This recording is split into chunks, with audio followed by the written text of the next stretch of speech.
Pernah nggak sih kita dengar satu kata yang kelihatannya simpel banget, tapi ternyata ceritanya jauh lebih dalam dari yang kita kira? Nah, moderasi beragama itu salah satunya. Kayaknya kita semua udah familiar ya sama istilah ini, tapi hari ini kita bakal kulik bareng-bareng makna sesungguhnya yang mungkin belum banyak orang tahu. Oke, jadi apa sih sebenarnya moderasi beragama itu? Di negara kita yang super beragam ini, loh, ini bukan lagi sekedar istilah biasa. Ini udah jadi prioritas nasional. Tapi pertanyaannya, apa iya kita semua memahaminya dengan cara yang sama? Biasanya nih, kalau kita dengar kata moderasi, yang kepikiran pasti, oh yang penting nggak ekstrim kan? Kalau ada kutub kanan dan kiri, ya kita ambil posisi di tengah-tengah aja. Aman.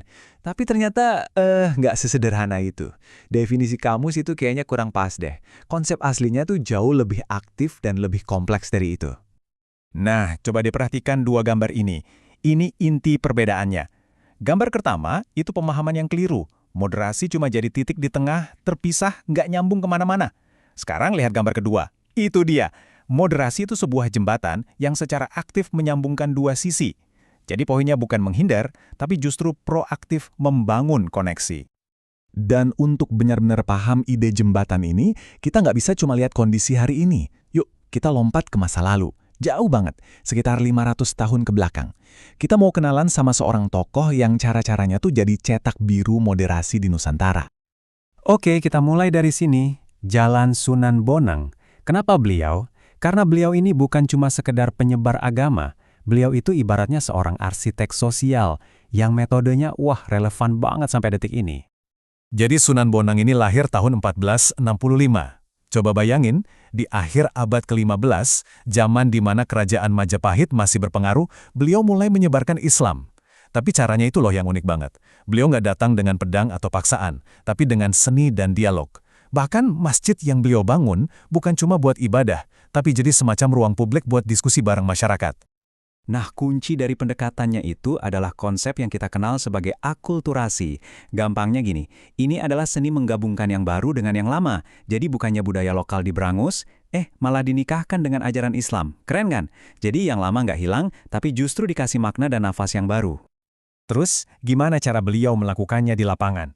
Beliau itu benar-benar membumi, tinggal bareng warga, beliau pakai musik gamelan yang memang udah jadi favorit masyarakat buat ngenalin ajarannya, bahkan ritual kayak selamatan itu diadaptasi jadi momen buat doa bersama.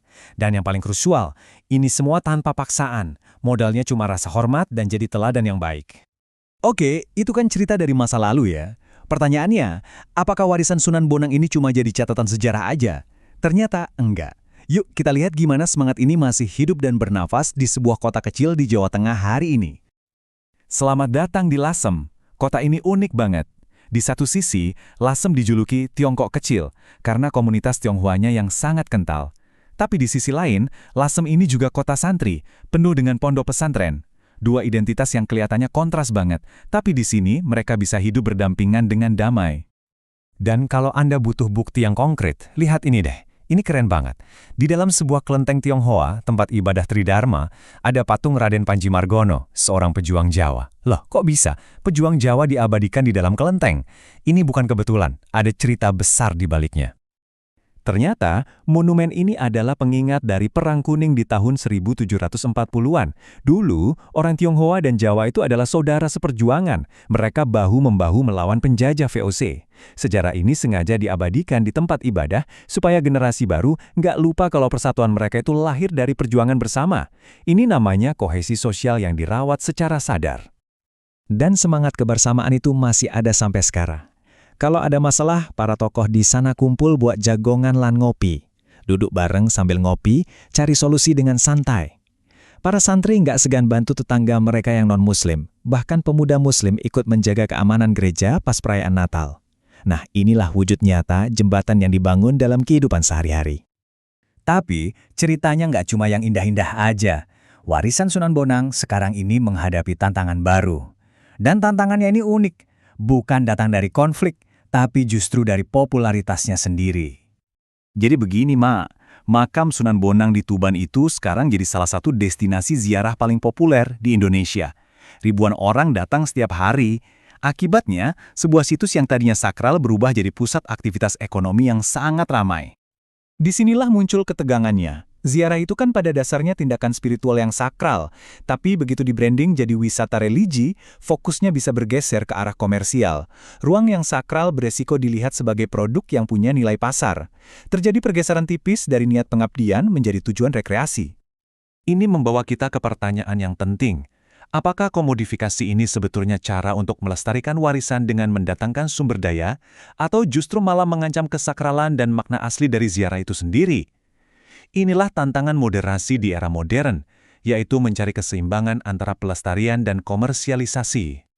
Oke, setelah kita lihat sejarahnya, praktek modernnya, sampai tantangannya, yuk kita rangkum semua pelajaran ini.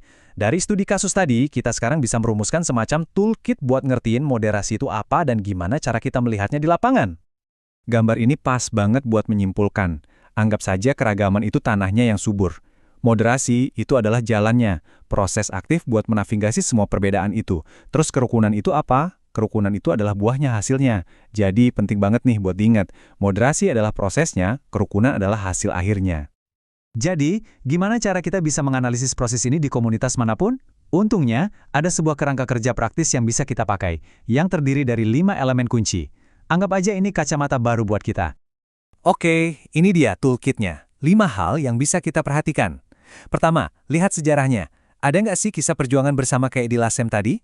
Kedua, periksa prasangkanya. Seberapa tebal dinding antara kita dan mereka? Ketiga, soal klaim kebenaran. Apa ada ruang untuk mengakui kalau orang lain juga punya keyakinan yang tulus? Keempat, cari kearifan lokalnya. Ada nggak mekanisme kayak jagongan untuk meredakan ketegangan? Dan terakhir, yang kelima, lihat relasi ekonominya. Apakah hubungan ekonomi di sana saling menguntungkan atau justru ada yang dieksploitasi? Pada akhirnya, semua ini kembali ke sebuah filosofi inti yang diringkas dengan indah oleh Al-Imam Asy-Syafi'i. Moderasi itu bukanlah sebuah posisi politik atau titik tengah yang statis. Ia adalah sebuah kondisi hati dan sebuah jalan yang harus terus-menerus kita tempuh. Nah, sekarang pertanyaan terakhir buat Anda. Dengan toolkit yang tadi kita bahas, coba deh lihat sekeliling. Di mana lagi Anda bisa menemukan contoh nyata dari proses membangun jembatan perbedaan ini? Bisa di lingkungan Anda, di negara kita, atau bahkan di panggung dunia. Coba pikirkan.